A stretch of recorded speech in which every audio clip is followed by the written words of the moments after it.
You know that old saying, sticks and stones may break my bones, but words will never hurt me, right? We all know that isn't true. Certain words really can hurt us. And we all know that narcissists have some pretty unrealistic standards, one of which basically asks us to actively censor ourselves when we speak to them, so as to avoid triggering their fragile egos and sending them into a spiraling narcissistic whirl, basically a meltdown. If you know me, you know this has often been a problem in my own life. See, I'm one of those people who can't seem to shut up sometimes. It's a real issue. For example, if I hear someone saying something that is just an outrageous lie or a misrepresentation of me in some way, I cannot not tell them.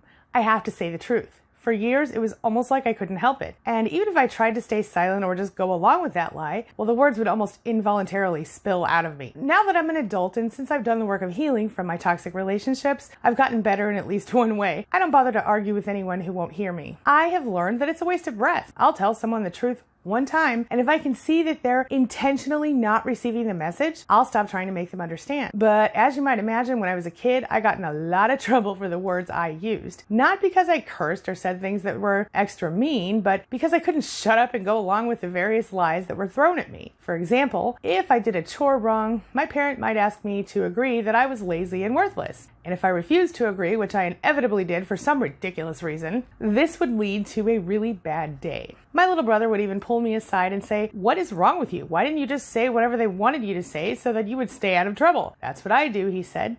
Well, I wanted to, I really did. Something in me wouldn't let me do that. I would go on to do the same thing during my marriage to a narcissist. I know you're shocked. That dang word vomit would get me in trouble every time. It's actually kind of funny when you think about how much of an impact words can have on us, isn't it? It's true for narcissists too. And there are certain words and certain phrases that you can say to a narcissist that will positively destroy them, at least on an emotional level. And while it might be tempting to use this information to hurt the narcissist, that isn't why I'm sharing it with you today. In fact, while we all know that the ideal answer to dealing with a narcissist would always be to just go no contact, we also all know that there are certain situations where we need to continue to deal with them for one reason or another. Maybe we're stuck because we don't have the money to go, or maybe we have business we need to accomplish with them, or we're raising kids together. In any case, if you're dealing with a narcissist, then you have to know that you have to tread really carefully. This means that you're going to avoid using certain words around them, because if you use these words, they will destroy the narcissist. And as tempting as it's going to be to do that, because let's be honest, they totally had it coming, the consequences of facing the narcissistic rage can be far from pretty. If you relate, stick with me, because that's exactly what we're talking about today at queenbeing.com. Words that destroy a narcissist, what you can say or do instead of using them, and if you watch until the very end, I will fill you in on the number one word that you can never say to a narcissist without completely destroying them. So,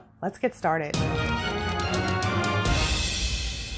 Just jump right into it. So what are the words that will destroy a narcissist that you might want to avoid using when you're dealing with them? Number one, "I know the truth about you," or "I see right through you." That's right. Narcissists, they cannot stand to have their masks unceremoniously removed and their true selves called out. So if the narcissist claims to be something that you know for sure they are not, it might really bother them to hear you say that you see through them. For example, if the narcissist is always talking about how they're a genius, well, you might end up pointing out that you saw a copy of their IQ test and the result was average at best. Or if they claim to have won some big beauty pageant 20 years ago, but you know they were totally the third runner-up, pointing this out is only going to upset them. If you want to avoid drama with a narcissist in this case, you're going to have to keep pretending that you believe they're the false self they pretend to be. Which brings me to number two. I don't remember that. Narcissists have a way of expecting their sources of narcissistic supply to just go along with their lies no matter what. So if you're with a group of friends and they tell a completely made up story, you better go along with it, or you'll hurt their feelings, eliciting narcissistic injury at the very least, and probably risking dealing with their rage later. So for example, one client told me a story about how her narcissistic father would always tell a made up or at least heavily altered story that featured him as the hero in various situations, and she knew instinctively to go along with them or else. But one day, she'd finally had enough. So when he told yet another tall tale at a family gathering, he turned to her and he said, "Remember that?" And she said, "No, actually, I don't remember it that way at all."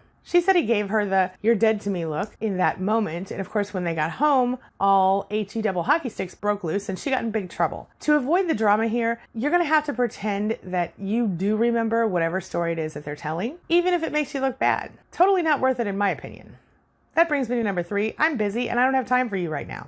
Narcissists, especially those of the more overt nature, will need every moment of your time, or at the very least, they will expect you to drop whatever you're doing when they want or need your attention at any given moment. Their inflated sense of entitlement and a lack of actual self makes it impossible for them to spend any time alone. They really can't stand the idea of having to fend for themselves, and they might have to face themselves if you leave them alone for too long. So no matter if you're at work, or you're taking care of your kid, or doing anything else at all, they're going to want your attention in the very second they ask for it. And if you don't dole it out as requested, you're going to crumble into a big old pile of narcissistic injury. As always, when that doesn't work, the rage will soon follow. Why? Well, because they feel like they're not important to you if you don't drop everything the moment they want you to. So to avoid drama here, you can try saying something like, I'll be right there, or we can talk at this time instead, but even that won't be good enough for most of them. Many narcissists are even going to go so far as to sabotage your job and push away all of your friends in order to monopolize your time. That brings me to number 4, you're a failure, or I'm so disappointed in you. Telling a narcissist that they're a failure or that you're disappointed in them in any way sort of tugs at that false self, the mask they hide behind for most people. Even if they already know that you know who they are, acknowledging they're anything less than perfect is only going to enrage and offend them. Side note, even if someone else shares this kind of sentiment with them, they're likely to take out their negative feelings on you as a sort of emotional garbage dump.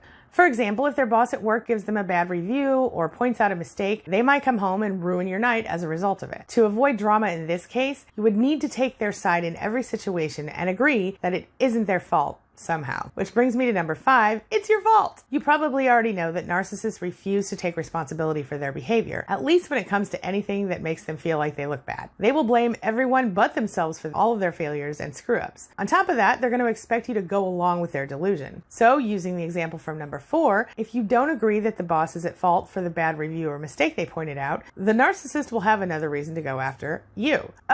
And this will even be the case if you are the person being blamed. If you don't agree that it's your fault, they're going to make you pay. To avoid drama, or at least minimize it, you would need to agree that someone else is responsible, even if that means you have to admit to something you didn't do. Again, not worth it. That brings me to number 6, I don't believe you. You know that narcissists are pathological liars, and of course you've learned to take anything they say with a grain of salt, right? With good reason. But if you tell them that you don't believe them, watch out. They can't stand it. If you want to avoid drama, don't bother pointing out their lies. Not only will they never admit the truth, but you can use this to your advantage if necessary. For example, let's say you find out they're cheating and you confront them. Obviously, they're going to deny it, even if you actually caught them in the act and you're letting them know that you have proof. As infuriating as this will be, you have to pretend to believe them. Yeah, that's right.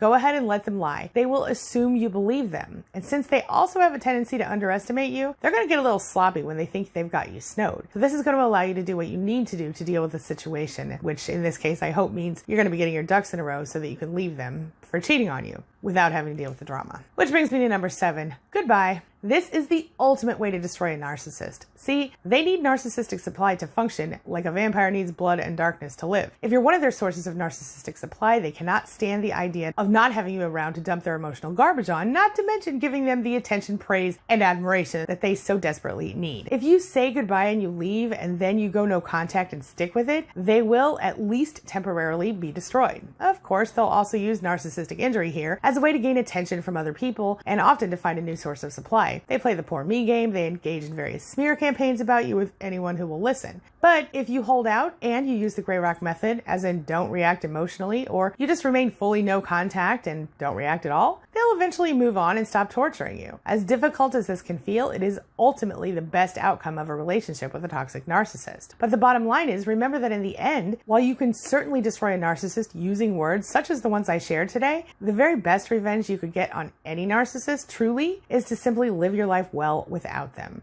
To find true happiness and peace in your life despite the fact that they exist. Not only would learning that you're happy without them and living like they don't exist destroy a narcissist, but it would make them feel like you've kind of won the relationship. Not that you need a trophy like that, but you do deserve to be happy and not live in fear of triggering the next episode of narcissistic rage or injury. No one should have to live like this. Walking on eggshells is both difficult and painful, and it can change you in some very profound ways. If you'd like to learn more about how narcissistic abuse changes you, check out the video I'm going to leave for you right here. This brings me to the question of the day. And the question of the day is, did you recognize any of the phrases I shared as ones that might upset the narcissist in your own life? And what other words or phrases would you add to my list? Share your thoughts, share your ideas, share your experiences in the comment section below, and let's talk about it. As always, thank you so much for being a part of my day and a part of my life. And hey, thanks for letting me be a part of yours. It really does mean a lot to me. Now, before I go, make sure you take a look at the videos I'm going to leave for you right there and right there. And while you're here, hit the subscribe button right there so we can stay connected and continue on this healing journey together. I'll see you soon.